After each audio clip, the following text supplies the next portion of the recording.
आ गई अब हमारी सीनियर्स की बारी। नई नई नई ये बातें, नई है जानकारी। आ गई अब हमारी सीनियर्स की बारी। इनके अनुभव से अपनी बदली दुनिया सारी। इनके अनुभव से अपनी बदली दुनिया सारी। दादा दादी नाना नानी करते बातें प्यारी। सुन लो तुम, समझ लो तुम, हाँ सुन लो तुम, समझ लो तुम। सुन लो तुम, समझ लो तुम, बात ये हमारी। खुश रखोगे इनको तो होगी खुशी तुम्हारी। नई बात है ये देखो, नई जानकारी।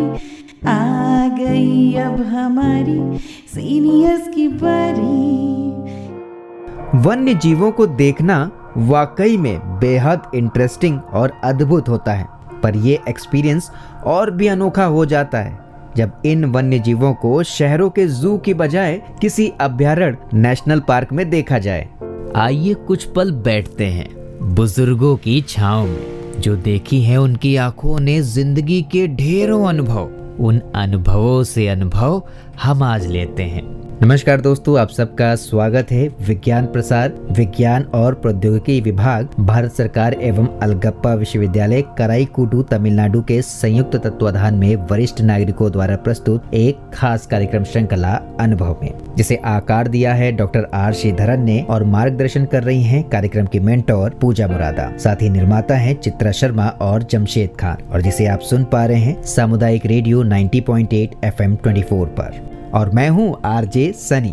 दोस्तों, हम में से बहुत से लोग जो वन्य जीवों से मुलाकात करने और उन्हें करीब से देखने अभयारण्य पहुंचते हैं, जंगल सफारी का एक अलग ही एक्सपीरियंस होता है उन्हें। उत्साह, रोमांच और सस्पेंस से भरा हुआ ये सफर बड़ा ही अनोखा, बड़ा ही अलग होता है। वैसे अब तक अगर आप किसी जंगल सफारी पर नहीं गए हैं तो आप क्या कल्पना कर सकते हैं, वहाँ क्या क्या चीजें आपको देखने को मिल सकती हैं और आपका एक्सपीरियंस कैसा हो सकता है। ये सब कुछ आपको आज के हमारे अनुभव कार्यक्रम की इस कड़ी में हमारी सीनियर सिटीजन कार्यक्रम की होस्ट डॉक्टर नीलिमा कुलकर्णी आपको आज के जंगल सफारी के इस विषय पर बात करती हुई आपको बताने वाली हैं कि कैसा होता है जंगल सफारी का एक्सपीरियंस और इन वन्य जीवों से आप क्या सीख सकते हैं। कौन सी ऐसी बातें हैं जो आपको ध्यान में रखनी चाहिए जब आप जंगल सफारी के लिए जा रहे हैं। नेशनल पार्क में कौन सी सावधानियां रखनी चाहिए। तो चलिए बढ़ते हैं आज के अनुभव कार्यक्रम की इस कड़ी में, जिसका विषय है जंगल सफारी। नमस्ते मित्रों, मैं डॉक्टर नीलिमा कुलकर्णी मुंबई आशियाना उत्सव लवासा से फिर एक बार आपकी सेवा में हाजिर हो रही हूँ। FM 24 भिवाड़ी के अनुभव इस कार्यक्रम में। मित्रों, आज के मेरे वार्तालाप का विषय है जंगल सफारी। आज हम जंगल सफारी के बारे में बात करेंगे। जैव विविधता या जीवों की विविधता, इसके बारे में हम सब जानते हैं। हम स्कूल तथा कॉलेज में इसके बारे में बात भी करते हैं। अपने देश की जैव विविधता बड़ी सशक्त और वैविध्यपूर्ण है, और ऐसा क्यों है ये जानना भी बड़ा जरूरी है। हमारे देश में विविध प्रकार के पारिस्थितिक तंत्र एवं परिसंस्थाएं है, जिसे अंग्रेजी में इकोसिस्टम्स कहते हैं। भारत में समुद्र है, नदियां हैं, पर्वत है, मैंग्रोव्स है, रेगिस्तान है, बर्फीला प्रदेश है, ग्रासलैंड्स है, विविध प्रकार के जंगल है, और इसी पारिस्थितिक तंत्र की विविधता के कारण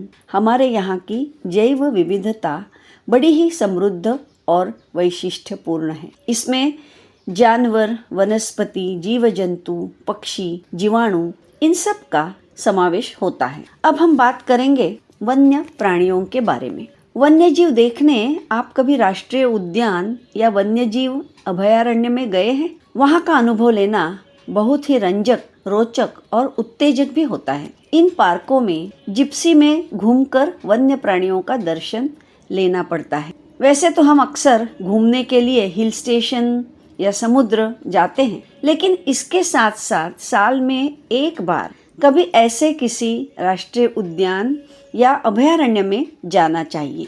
प्रकृति के साथ वन्य जीवों को देखना, प्रकृति का संगीत सुनते दिन बिताना बहुत ही सुंदर अनुभव होता है।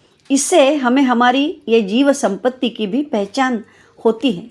अपने देश में करीबन 566 वन्य जीव अभयारण्य हैं और 104 जितने राष्ट्रीय उद्यान हैं। मुंबई का संजय गांधी राष्ट्रीय उद्यान तो लगभग मुंबई महानगर के बीचों बीच स्थित है, जो महानगर के लिए फेफड़ों का काम करता है। और इसी कारण ऐसे उद्यानों को, पार्क को सुरक्षित रखना, वहाँ की जीव संपत्ति को सुरक्षित करना हमारा कर्तव्य बनता है। हम अगर ऐसे किसी उद्यान या वन्यजीव अभयारण्य में जाएं तो हमें क्या सावधानी बरतनी चाहिए, ये भी जानना और समझना बहुत आवश्यक है। वन्य जीवों से हम बहुत कुछ सीख सकते हैं। उसमें सबसे महत्व का है कि वन्य जीव प्रकृति के नियमों का पूरा और हमेशा से पालन करते हैं। बारिश के मौसम में ज़्यादातर वन्यजीव अभयारण्य और पार्क पर्यटकों के लिए बंद रहते हैं। प्रकृति के रोमांचक सुंदर अनुभव के लिए पार्क एवं अभयारण्य में जाना ही चाहिए। मैंने तो ये अनुभव देश में तथा विदेश में अगणित बार लिया है। ताडोबा, पेंच, बांधवगढ़, कान्हा, रणथंबोर, बांदीपुर, काजीरंगा जैसे अभयारण्य की सैर करना बहुत ही सुंदर अनुभव है। इन जगह जाते समय योग्य नियमों का पालन करते हुए रहना है। जब हम जिप्सी या कैंटर में बैठकर इन पार्कों में सफ़र करते हैं तब जंगल के अनुशासन का पालन करना जरूरी है। जैसे वन्य जीवों को परेशान न करना, प्राणियों से दूर रहना, ऊंची आवाज़ में न बोलना, शांति से फोटोग्राफी करना, हमेशा सजग रहना, वन्य जीवों को खाना न देना, मोबाइल बंद रखना, ऊंची आवाज़ में संगीत न लगाना इत्यादि। ये सब करने से वन्य जीवों का एकांत खंडित नहीं होता और हम भी उन्हें देखने का अनुभव ले सकते हैं। जब हम सफारी पर जाते हैं तब प्रकृति के साथ और प्रकृति के अनुकूल कपड़े पहनने चाहिए, अन्यथा भड़क कपड़े, टोपी या स्कार्फ से कभी कभी वन्य जीव डर जाते हैं या आकर्षित होते हैं या चिढ़ते भी हैं। मेरे पास ऐसे अनेक अनुभव है, जिसमें से एक अनुभव मैं आपके साथ शेयर करना चाहूँगी। हम जब राष्ट्रीय वन्यजीव अभयारण्य में जाते हैं तब बाघ, हाथी, गेंडा जैसे बड़े प्राणी देखने की ख्वाहिश रखते हैं, लेकिन मैं आपसे अनुरोध करना चाहूँगी कि आप सिर्फ बड़े प्राणी, वन्य प्राणी देखने के इरादे से न जाएं, क्योंकि प्रकृति को, जंगल को अनुभव करना उतना ही रोमांचक होता है।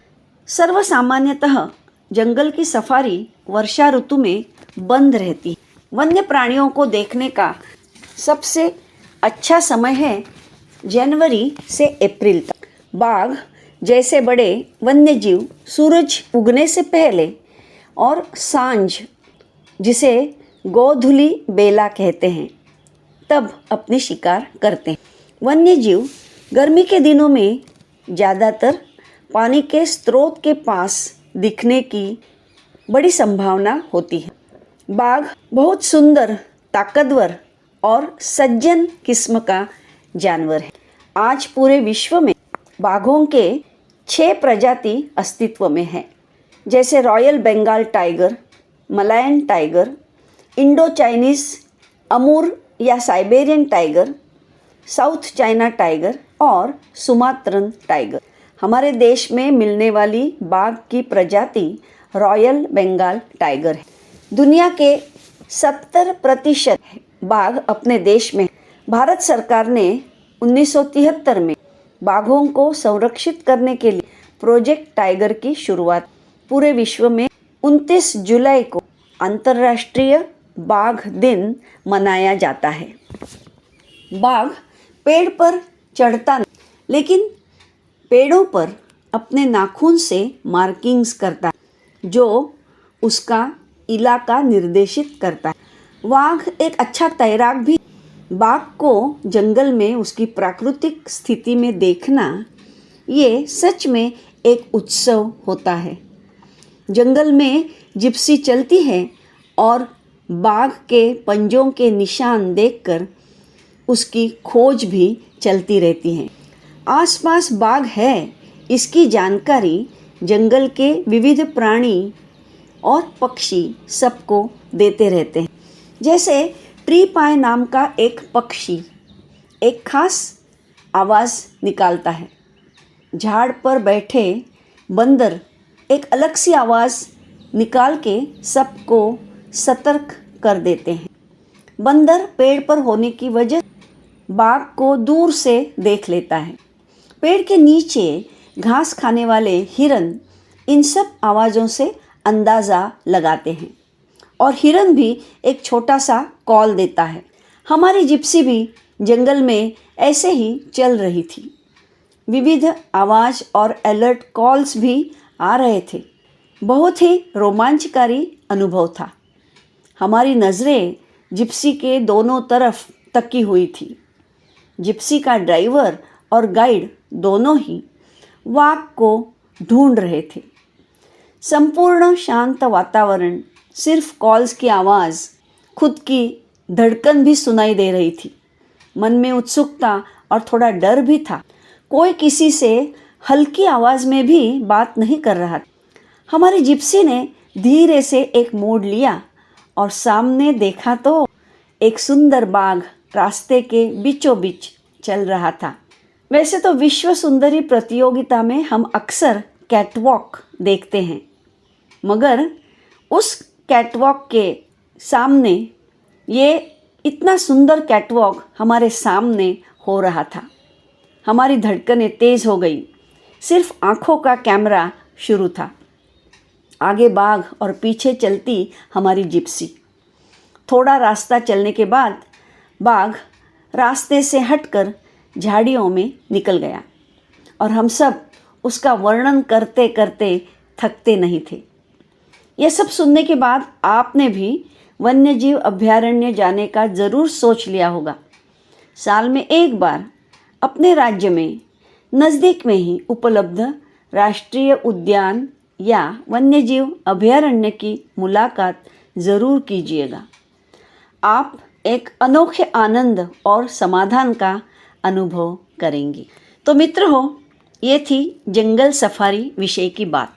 ऐसी ही कुछ अलग अलग जानकारी अलग अलग विषयों में जिसका बेस साइंटिफिक हो हम जानते रहेंगे। FM 24 भिवाड़ी के अनुभव इस कार्यक्रम के अंदर। FM 24 भिवाड़ी, धन्यवाद। दोस्तों, डॉक्टर नीलिमा कुलकर्णी जी की बातों को सुन करके आई एम श्योर आपकी भी जंगल सफारी पे निकलने की इच्छा और भी ज्यादा प्रबल हो गई होगी। पर जैसा कि उन्होंने अभ्यारण्यों पर जाते समय कौन कौन सी सावधानियां रखनी चाहिए और उनके बारे में जो काम की बातें बताई हैं, उन बातों का आप जरूर ध्यान रखिएगा अगर आप कभी किसी जंगल सफारी के लिए जाना चाहते हो तो। वैसे दोस्तों, ये जंगल सफारी हमारे पर्यावरण के लिए कितना जरूरी है ये सब बिल्कुल भी बताने की जरूरत नहीं है, क्योंकि आप सभी बेहद अच्छी तरह से जानते हैं और आप सभी समझदार हैं। इन वनों की वजह से ही तो हमारे शहरों को सांस लेने लायक ऑक्सीजन मिलती है। तो वन और वन्य जीव ये दोनों ही हमारे लिए कितना जरूरी है बेहद अच्छी तरह से हम सभी समझते हैं। पर एक बात है जिसके बारे में आप सभी को सोचना चाहिए। आप सभी जानते हैं कि मार्केट में कई सारे ऐसे प्रोडक्ट्स और कुछ ऐसी चीजें भी आती हैं जो इन वन्य जीवों के शिकार पर निर्भर करती हैं। आप अक्सर पढ़ते रहते होंगे कि तमाम सारी ऐसी चीजें हैं जो इन वन्य जीवों के शरीर के पार्ट्स, स्किन, इन सब चीजों से बनाई जाती हैं। तो ऐसे में इन वन्य जीवों के शिकार की संभावनाएं और भी ज्यादा बढ़ती हैं। तो ऐसे में हमें ध्यान रखना चाहिए कि ऐसी किसी भी चीज को हम बढ़ावा ना दें जिसके बनने में वन्य जीवों के शिकार की निर्भरता हो। खैर दोस्तों, वक्त हो चुका है आप सभी से विदा लेने का। तो चलिए मैं लेता हूं आप सभी से इजाजत और चलते चलते डॉक्टर नीलिमा कुलकर्णी जी का बहुत बहुत धन्यवाद जंगल सफारी के इस विषय पर इतनी सारी बातों को बताने के लिए। मैं हूं आरजे सनी और आप सुन रहे थे सामुदायिक रेडियो 90.8 FM 24 पर अनुभव कार्यक्रम की यह खास कड़ी। आप सुन रहे हैं 90.8 FM 24, आपका रेडियो, आपकी धड़कन।